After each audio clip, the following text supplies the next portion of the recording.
Peter Kings Ayuk, réfugié camerounais, est l'exemple même de l'éducation dans ce camp de réfugiés de l'État de Cross River au Nigeria. Il est arrivé ici en décembre 2017 après avoir fui le conflit dans sa ville natale, dans la région du sud-ouest du Cameroun. Mais aujourd'hui, il a trouvé un nouveau but.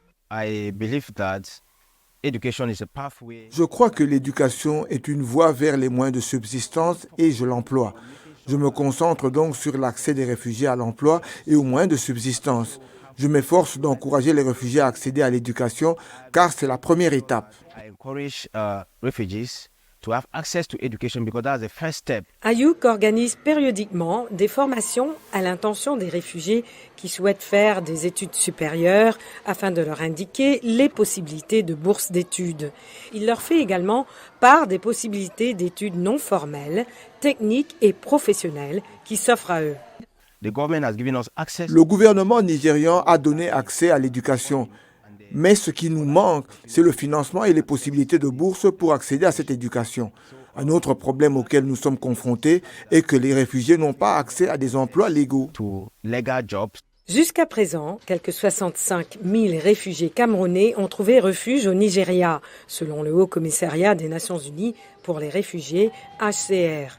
Mais les opportunités et les ressources sont limitées et de nombreux réfugiés luttent pour s'en sortir, comme Regina Bake, qui est arrivée ici il y a 2 ans.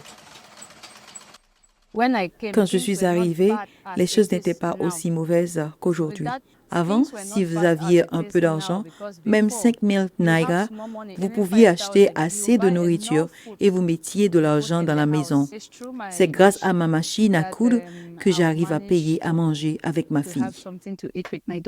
Ayuk pense que l'éducation est la voie de la réussite, mais l'enjeu est de taille. Seuls 7% des réfugiés dans le monde peuvent poursuivre des études supérieures contre 1% en 2019. Les statistiques sont encore pires ici, selon le HCR.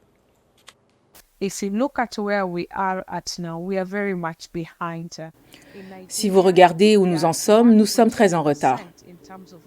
Au Nigeria, le nombre de réfugiés pouvant accéder à l'enseignement supérieur est de 1,4%.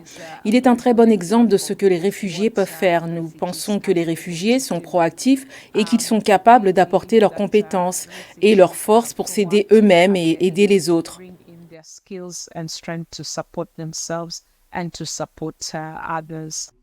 Le HCR s'efforce d'augmenter le taux d'inscription des réfugiés dans l'enseignement supérieur à 15% d'ici 2030. Et grâce à ses contributions positives comme celle d'Ayuk, il affirme que cela aura un impact sur la vie des réfugiés.